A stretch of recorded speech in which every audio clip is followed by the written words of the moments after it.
Renaissance popes are a famous crowd. They have lots of some good folks and maybe some not so good folks. But I did want to do the Fervorino today a little bit more on the on this where the papacy really comes from, and of course the first pope is Peter, and just to really ponder, Jesus picked him, and he wasn't perfect. He wasn't perfect. So a lot of times people say, "Oh, the Pope this, the Pope that. He's a good Pope, he's a bad Pope, and whatever. And should we follow the Pope or all this kind of thing?" But yes, there is one, and the origins of when Jesus instituted this role, for a particular role for Peter. He was not making this up out of thin air. That's really important to know. He is doing what Jewish kings have always done, is install a prime minister. So just like we have today over in England, Queen Elizabeth, and then there's was Boris Johnson at this point is the prime minister. So kings and queens do kingly and queenly things, and sometimes they travel away and the prime minister is in their place and acts for the prime minister. So last week was the chair of Peter, the feast of the chair of St. Peter. It's funny to have a feast day for a chair, but it's an important part of our Catholic faith. So February 22nd, it was interesting, it was 2/22/22, so interesting, all these twos. But I want to refer you to, I don't know if I did it last week, but I'll do it again anyway, but it is the source, the scriptural background for that turns out to be Isaiah 22:22. Okay. Wow. Isaiah 22:22. So all the kings of Israel, starting Saul, and then David, Solomon, and it goes right down the list, until 587 BC, when the Babylonians kill they don't kill the king, they take him off into bondage. I can't remember his name at the moment here, but during that awful moment in Jewish history, all of his sons are killed right in front of him. Okay, so they're really stopping the line of the Jewish kings, and then they pluck his eyeballs out.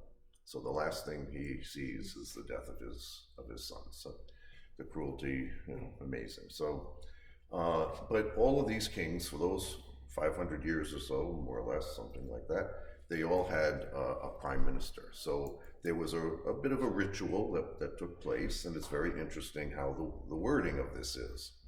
So it says here, "I will place on his shoulder the key of the house of David. He shall open, and none shall shut. He shall shut, and none shall open." Sound familiar? Mm-hmm. Okay, so Jesus was not saying something totally new. He was instituting who he wanted to be his prime minister. So Peter takes that role.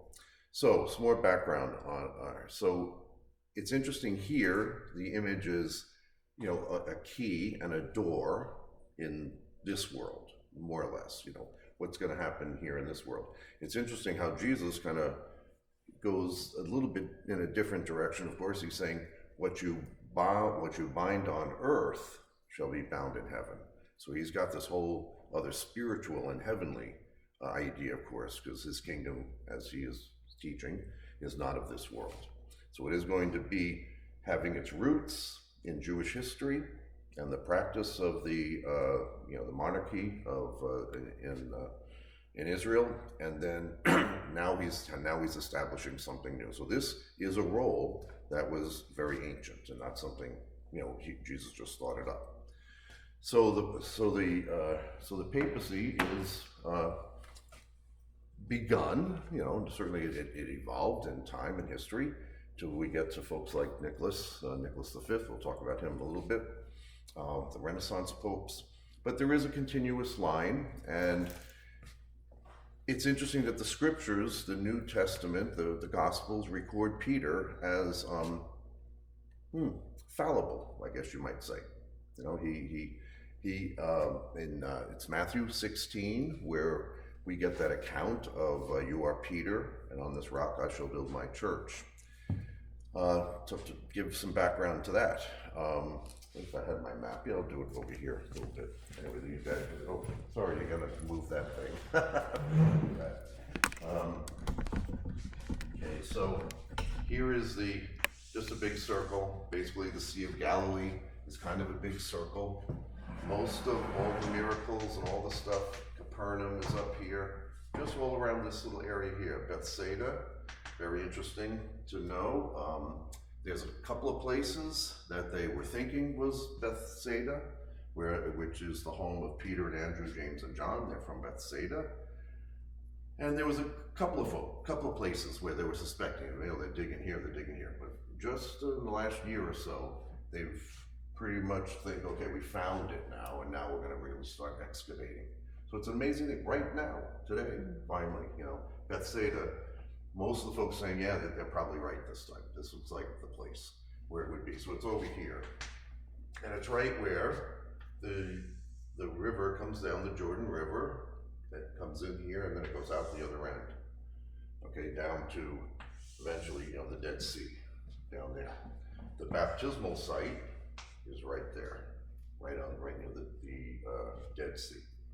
At Jerusalem, now this is really, it's really out of proportion here, okay, it's really out of proportion. But Jerusalem is kind of here, near the Dead Sea, in the south. But here we are in the north. Nazareth would be like over here somewhere. So Jesus does most of his ministry here, but as you hear in the scripture, it's he takes them to Cesarea Philippi. Now that's a unique place, Cesarea Philippi. Way over here, or way up here. It's, you know, maybe up there somewhere. Today, when you go on the you know, the pilgrimage, it'll take about an hour and a half to get there. So that's a good distance. I don't know how many miles it is, 50, 60 miles. So probably a 3 or 4 day walking trip. You know, so, and it's also, this would all be kind of a Jewish area, you know, Jews here, but this is pagan up here. Okay, this is a pagan territory. And it's called Caesarea Philippi. So a lot of the ancient peoples wanted to, you know, to build a city, honor the Caesar. So Caesarea means for the Caesar, okay, in honor of the Caesar, and built by Philip. So Caesarea Philippi. Now, what's the story of this place? Okay, up here. Interesting, okay? You have Mount Hermon up here, huge mountain. On the top of that is a ski resort for Israel. It's interesting, I went there just to check it out and drive all the way up. It was amazing. Little trip I did by myself one time. And lovely to go there. What struck me, it looks like a, you know, a ski resort, you know, the whole story going on there. What was so unique and beautiful was clusters of people, kids, young people, okay, 20 here and 5 there. And as I walked through the crowd, I heard Arabic and Hebrew. And, oh, isn't that interesting? Here they are at the ski resort, in their clusters of, you know, these are all Hebrew speakers over here, and these are Arabs over here, and having a day on the mountain. Very beautiful. So this is a, you know, huge mountain. Up here, it's pretty much, it's also kind of the, Syria has part of it, Israel has part of it, and Lebanon has kind of part of it. So it is really tucked up in the corner, right in this spot. That's why today, a lot of times you can't get there because, you know, because of the military situations, whatever's going on there. There was the, you know, the war with Lebanon, Israel and Lebanon, a couple of years ago. So sometimes the group can't go. So, you know, I've been to this place a few times now, Cesarea Philippi. So Jesus must have had a reason to walk and have the whole crowd go from over here all the way up there to Cesarea Philippi. So what's going on in Cesarea Philippi? Well, at the time of Jesus, the Romans were in charge, and so I think it's 63 BC that the Romans take over, this area, but before that the Greeks had it, and before that, it goes all the way back. This was an ancient pagan site of to worship the god Pan. Okay, so it's an ancient god going back thousands of years, even before Jesus, 3,000, 4,000, 5,000 years. It seems this place was a site. Now, what was going on there? Okay, so here's your little city. A good tour guide, I've maybe said it already, but repeat it again. When you get to Israel, a good tour guide will tell you you're entering the 5th gospel. Okay? You learn about Jesus and about God and about the whole story of our faith from the 4 gospels, but the land itself teaches you something. The land itself and the geography, where things are, where things are, that God put it that way. It's amazing to look at it, to have this idea. So the Jews too have a big tradition. This is the Holy Land, and God made it, and things mean something, places mean something, okay? So one of the things that's very interesting, and so with this idea, when I was up there, the tour guide said, it's interesting that we have one river here, one stream here, and one stream there, and they all converge into the Jordan River. And I went, oh, isn't that interesting? 3 into 1. So that was kind of fun. He goes, oh, I never thought of that. 3 into 1. Okay, so I don't know which one it is, with Cesarea Philippi, but what it is, the shrine site kind of would actually make me think of Lourdes, okay? Because it's a huge big mountain, rock, one big solid crazy rock with a niche carved into it, some kind of a cave. Now the archaeologists, whatever the people say, that the water used to run like kind of out of this cave. It was a spring, a natural spring. And so what the folks did back then is human sacrifice there, okay? So they would toss people down into this crevice, and if the blood came out in the stream, the gods were happy. But if you needed to do another 1 or 2 or 3, okay, then until the blood came out, that was the cost of, So for the Jews, human sacrifice is, forbidden, a great sin, or abomination. So what they called this place, interesting, this place, this little niche, they called it the gates of hell. Okay, because this is where, obviously, they're worshiping whoever God, whatever God of false god or a demon, whatever they were suspecting, but it was bad, it was evil, and this to them, they called it the gates of hell. So Jesus takes them all the way up there and says, who do you say that I am? And Peter speaks the truth. You are the Christ, Son of the living God. And Peter, I say to you, you shall be Peter, and on this rock I will build my church, and the gates of hell shall not prevail against it. Wow. So geography is referenced in this scripture. A lot of people don't know this, so it was really fascinating to hear all this at the site. So there was human sacrifice going on. The Jews would condemn it. And so Jesus brings the boys up there, the apostles, and just have this experience, confronting this evil religion with human sacrifice. So, were they doing it at that time still? Yeah, man. What did they do? They just moved them over to someplace else? Well, I don't know when it stops being a shrine. Right now, it's a park. A national park of Israel. So it's there's markers explaining the religious significance of it, but nothing else is happening right now. When they might Jesus only sacrifice when the sun's in the right. Yeah, who knows when they? I don't know. When Jesus was there, they were still sacrificing. I don't know if it was that. Yeah, who knows? I expect so, because also if you see the whole face of this mountain, there's a lot of other niches that are carved into it. It almost looks like, you know, you can imagine, oh, you know, put, you know, St. Anthony over there and St. Thomas over there, and, you know, and you got this niche thing. So it does remind me a little bit of Lourdes, but how it was used, that's all I know is that story. I don't know exactly if it was. I would suspect it was.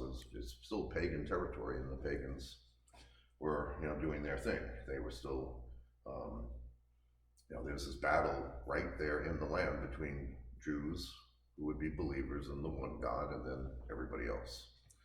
So, so it was a big shrine that people would come from all over to go to this place. This was a special religious location for pagans for eons before.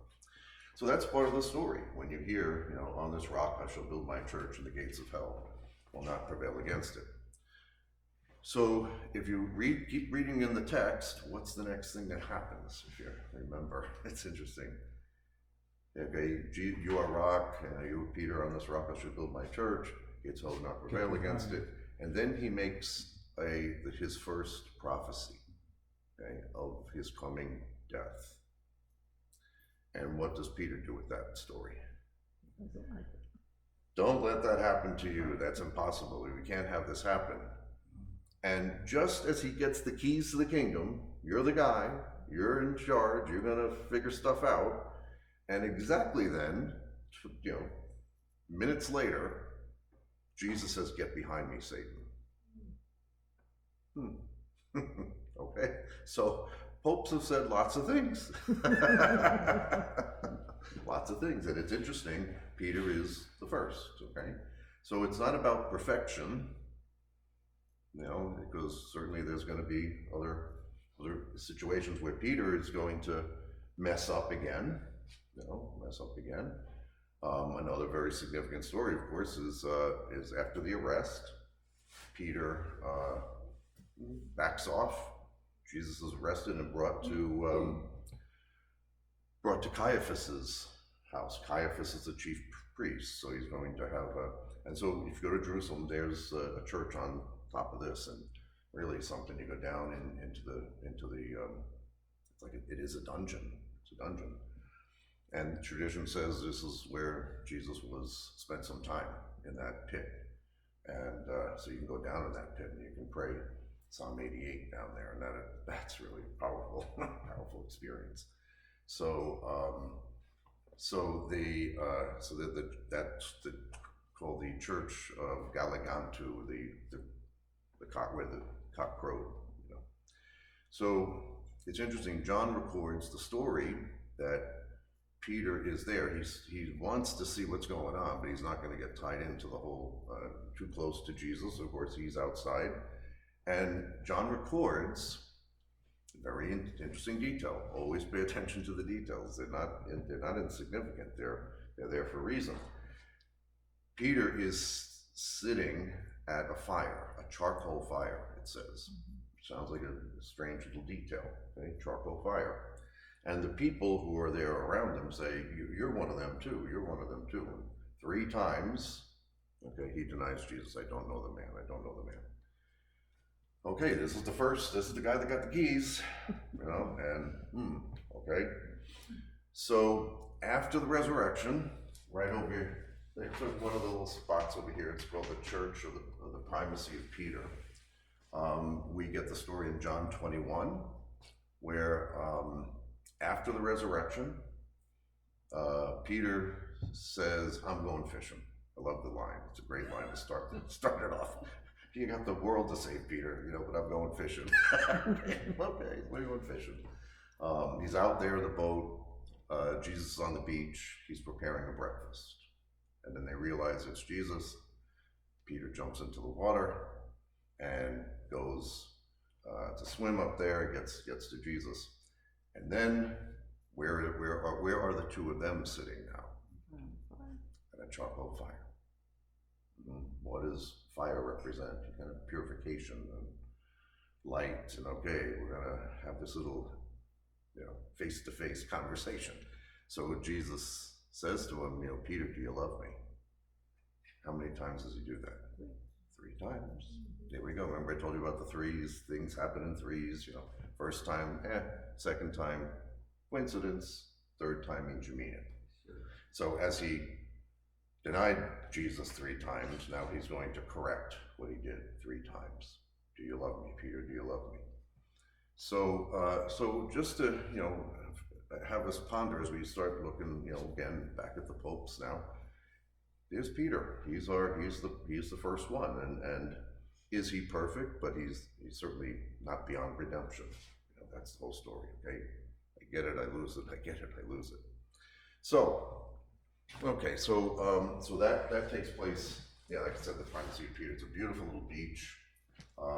The church is a little tiny church, and then is on those stones that are there where the boats. Probably the lake would have been a little higher. Lately, it's filled up again. That's another thing too. I just love, you know, I've been able to go over all these years, and the lake had really gone down. So where the stones and where the boats would tie up, there's a staircase. So it's probably up here. The tradition is where Jesus did the breakfast inside the church, and there's the rocks outside. And so back in the day, probably the water came obviously that far, but maybe 4 or 5 years, 6 years ago, it was way down. Wow, it was really, really amazing how low it went. Probably 12, 15 feet down. And last year and the year before, huge amount of rain. I never saw it so full. So it's back up again. So it's interesting. It's like, wow, I really see the difference in the place. So it's a beautiful, beautiful place. I, of course, had mass there a lot of times, and we use, of course, that scripture, John 21. You know, so all right, so that's all to, you know, give a little background, you know, to Peter, and of course, then he goes to Rome. Eventually, he gets to Rome, and Peter and Paul die in Rome. They're martyred in Rome. Probably they expected to see Jesus for sure. Jesus said, "I'm coming back." Take him at his word. We assume he's coming. Most folks will say they assumed he would come back in their lifetime, and their job was to go out and baptize as many as they could and get ready. Well, doesn't seem to be God's plan. So when the apostles begin to die off, now, okay, who's going to be the next guy? You know, we have to keep this thing going. Obviously, he's not here. We have a job to do, so let's keep going. So, of course, the next, I don't know the name of who they would say this is the second fellow. Clement is the third pope. And what's interesting to know, by the time Constantine comes along and makes the church legal and stops the persecution, so that's about 270 years worth of popes. I don't know the number, but it's something like 80% of those first popes were all martyred. So when you became pope, you became the Bishop of Rome, you know, your fate was sealed pretty much. Not so many of them died naturally. So it was a big deal to get the next guy. Okay, who's the next guy? Who's the next leader?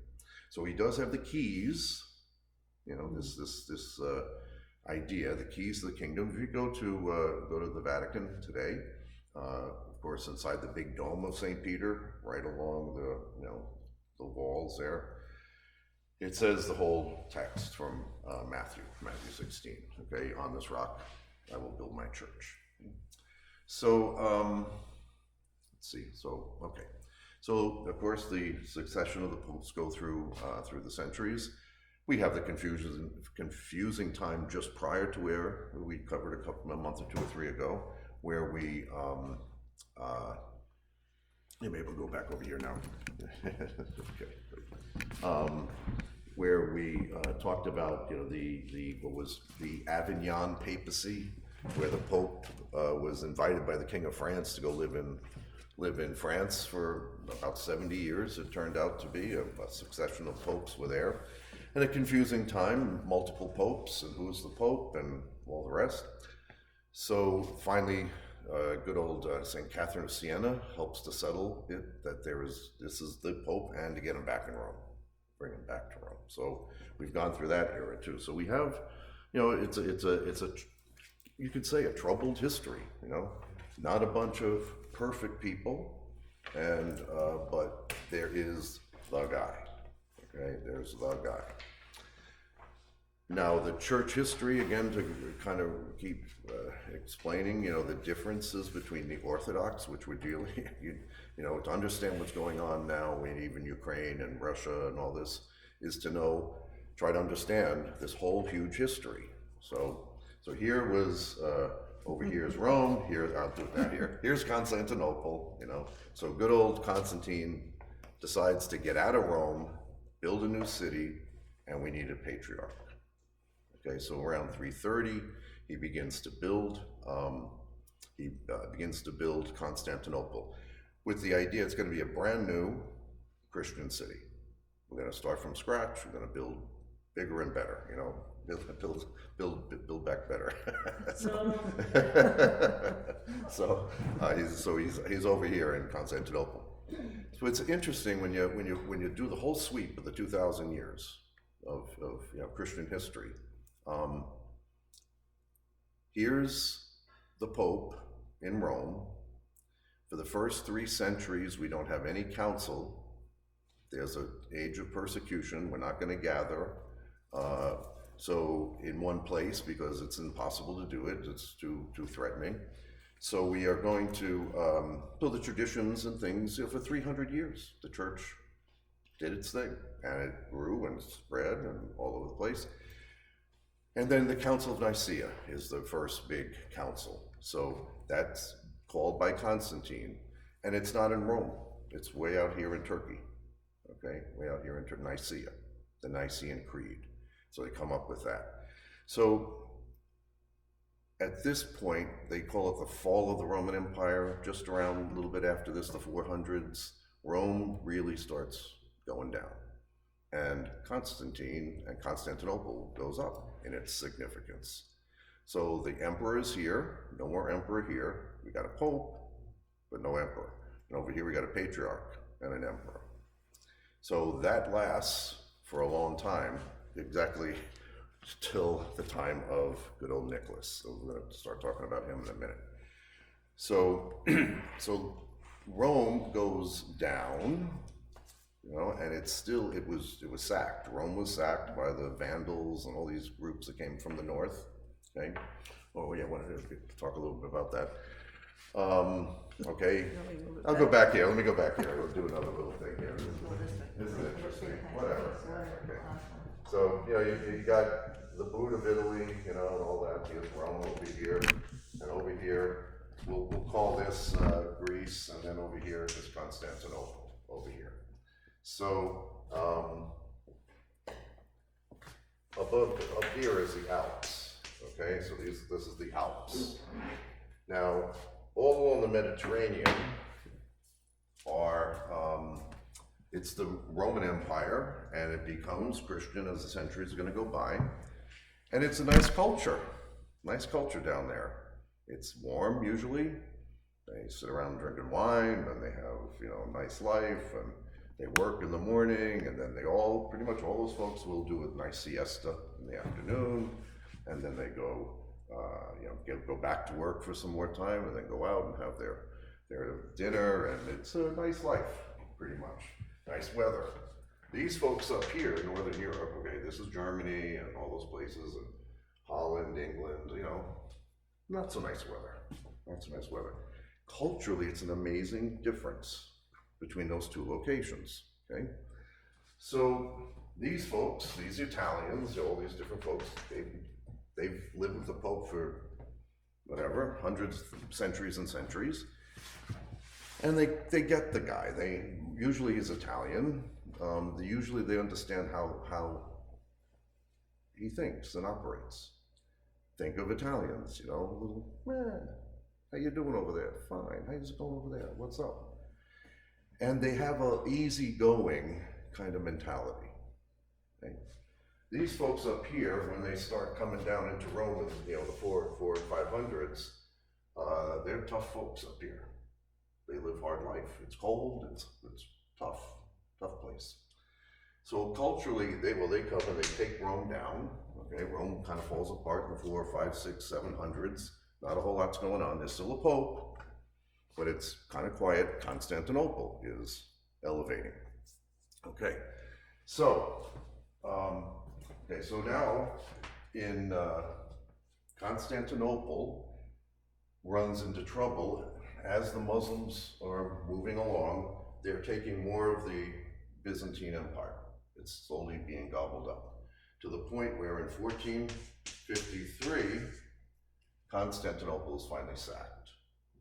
Okay, so by the Muslims. There's still a patriarch sitting there, and there's lots of Christians, but a lot of Christians then go this way, just to leave Constantinople. Right now in the 1400s, 1453. So if you notice, our friend, well,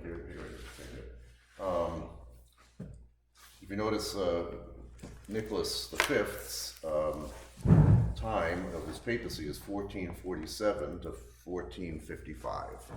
So he's the Pope in place, right, who sees the fall of Constantinople. Okay? So where all the power and money and the political power and all that stuff had been here, now it's really gone. It had been waning through this couple of centuries before. The Muslims took North Africa pretty quick, and they took a lot of the Middle East and all Jerusalem in 638. So that was gone.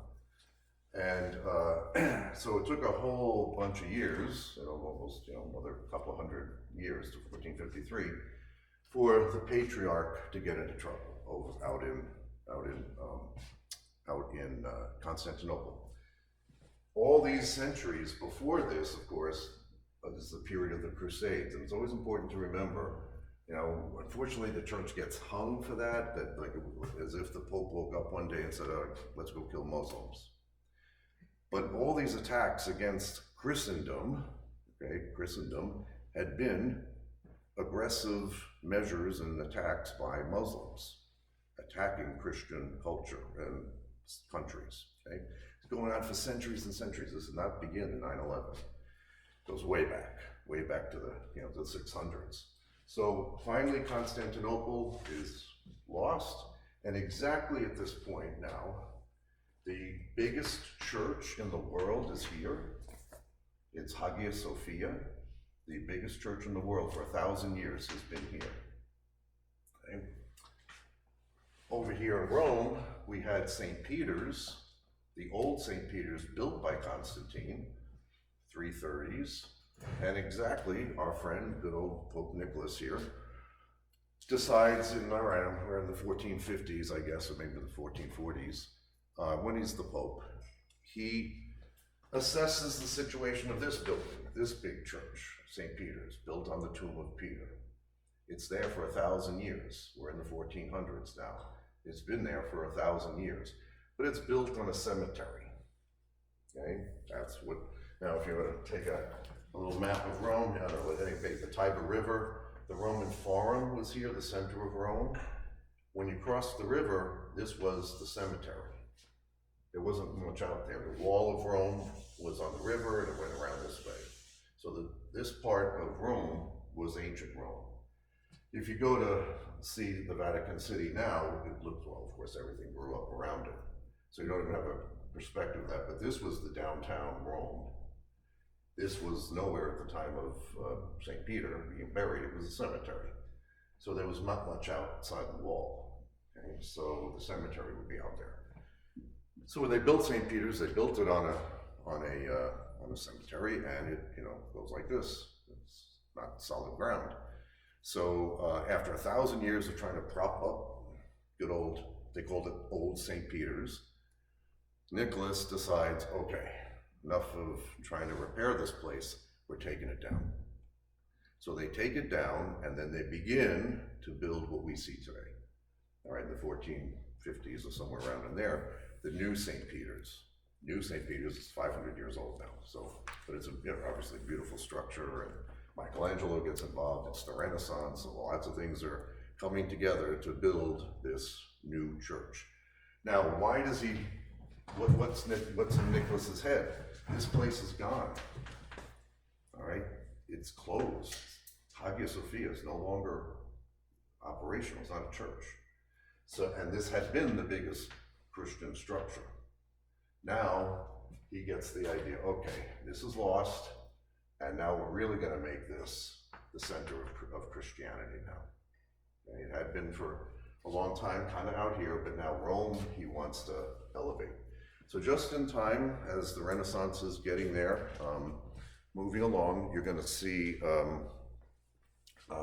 Rome.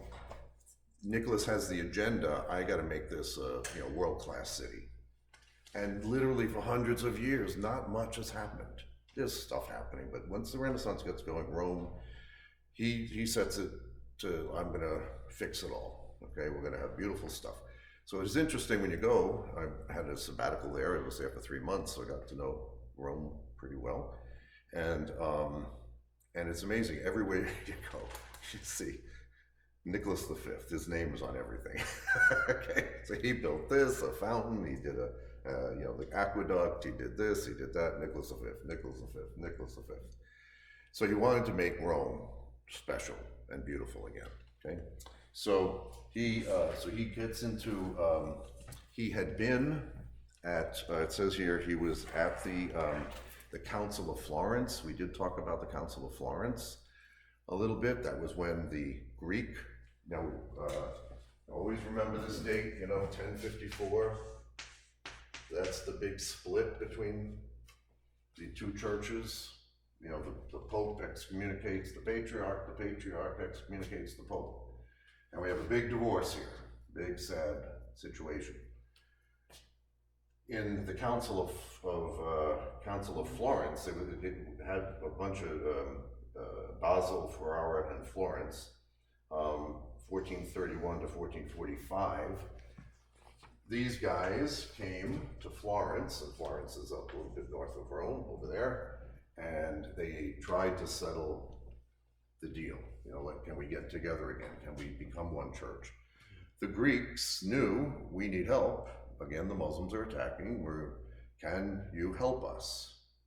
And unfortunately, this council theologically had agreement, but they didn't really, everybody went home and just said, other things to worry about.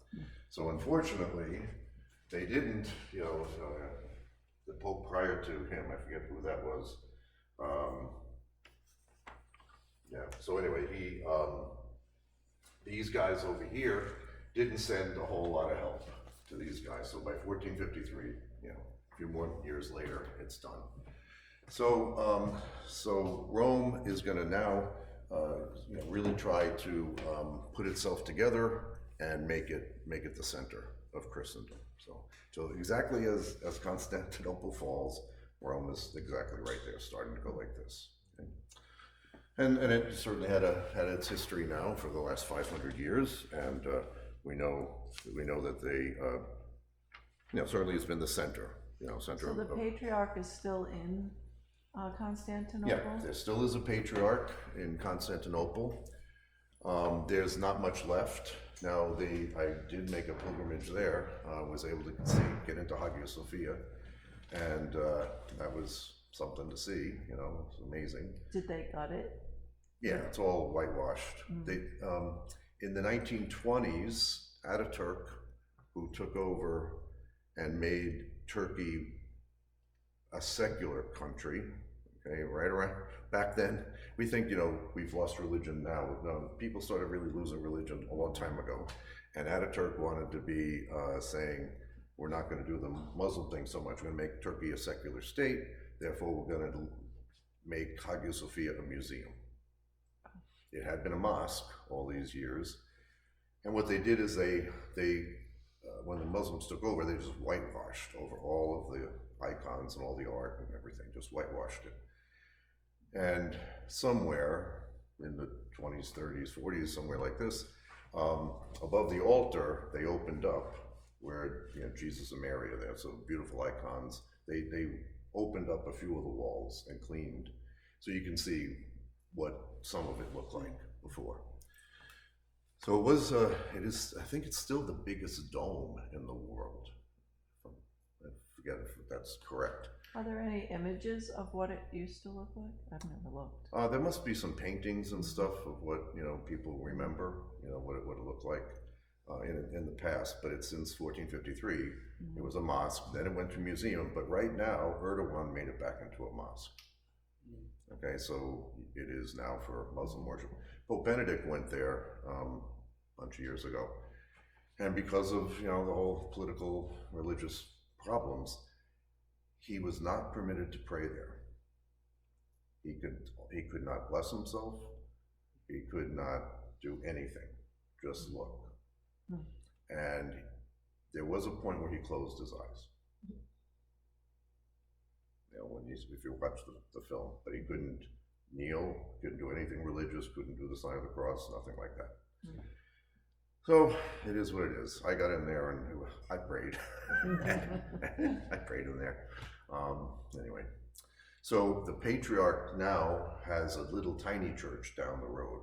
It's a couple miles away, and the Turkish Christians are minimal. There's only about 2,000 maybe in the city. Constantinople is very small. So, but traditionally, he's the guy. And just to finish up, because we do have to get upstairs.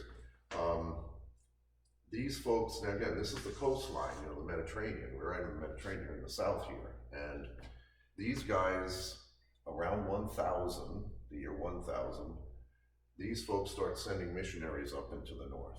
These folks are, the north all the way over to here. Now we're in Russia, Ukraine. Okay? So the first place that they get a bishop is Kiev, or Kiev, they're calling it now Kiev. So the church of this whole region, all that northern part up there, all of what is now Russia, okay, the church begins in Kiev and sends out missionaries from there to go up. So Moscow, okay, so here's Kiev, and way up here is Moscow. So they start sending missionaries out, and this is kind of the mother church. So this is how, as the centuries progress, this is a city, but Moscow is Moscow. And Russia, builds Moscow up, and that becomes a huge city, huge center. Hundreds of years with the czars, for the last couple of hundred years, this becomes even a bigger city. So in a way, this is where you get this Russian idea. This is the mother church, but that's where we came from, and of course Soviet Union controlled it. So when the fall of the Soviet Union happened, they were happy to say, no, we're our own church. Now half of Ukraine is Roman Catholic or Byzantine Catholic, and the other half is Orthodox Christian. So, wow, talk about, during the communist era, they were huge persecutions of the Catholic, Byzantine Catholics. And unfortunately, the Orthodox Catholics were happy to, like Orthodox Christians were happy to, give them a hard time. So when the Soviet Union fell back in the 80s and the 90s there, these folks, the Catholic folks, wanted their land back, their churches back. They all had to become Orthodox. So they wanted to have their land back. So it's been a real tumultuous history, going on there. So it's obviously has effects to what's going on today. So I did want to get to the infallibility thing, but we're not gonna, all right, we'll do a few more minutes. It's too much going on here, trying to keep everything going. Finally, as Vatican I happened, 1871, it was the first Vatican Council. That's what we call this Vatican II. Vatican I, there was a Vatican I. And during that council, I think it's 1870, 1871, they come up with this teaching called infallibility. Okay, the infallibility teaching. What does that mean? What does that mean? And people are really confused about it. Protestants get the idea that it's anything the Pope says, he's infallible. That's not correct. Okay, not correct at all. In fact, it's the opposite. So give you the cultural background here, okay? Here's Italy, here's the Pope. He's Italian, a lot of Italians for centuries and centuries, mostly Italians. They have a different understanding of law. Okay? It's kind of like that, but kind of like that. you know, they have an easygoing approach. But these are the folks that really, you know, ran the church for hundreds and hundreds of years, you know, this mentality. These folks over here, up here, are a different breed. They have a different appreciation of what law is. Do you ponder what German law might be like? Or British law? Or Scandinavian law? Or Dutch law? It's like black and white or no gray. Right. So, these folks up here, they were called the Ultramontanists, on the other side of the mountain. Those folks wanted utter clarity. Okay, so they started saying everything the Pope says, he's the guy, so we believe it. Everything he says. And these folks down here said, what? we don't do that. It's an idea, it's the law, but you know, we have a glass of wine and we discuss, we chat, so it's a whole cultural difference. Fascinating. So these folks up here went really far with the idea, Holy Father, tell us what to do. Tell us right and wrong, everything, label it, say it, write it, we believe it. Okay? These folks down here said, wait a minute, hold on. That's not what the Pope is doing. That's not, So the dogma finally comes out of infallibility. They finally say, no, we're going to circumscribe the Pope. We're going to when the Pope sits in the chair on faith and morals and in union with the bishops of the world, then it's infallible. So not everything the Pope says is infallible. Okay? Peter messed up a few times along the way. Some things came out of his mouth that were not right, So that's the idea, that God is going to preserve the church in faith and morals, in union with the Pope, and the bishops. I think he really does have to sit in the chair, literally show this is the moment I'm speaking infallibly. All right, so it's a very unique teaching that happens, and at this point it's happened twice. Immaculate Conception, 1854, and the dogma of the Assumption of Mary in 1950. Those are the only two times that he's done something ex cathedra, from the chair. Okay, cathedra is a chair.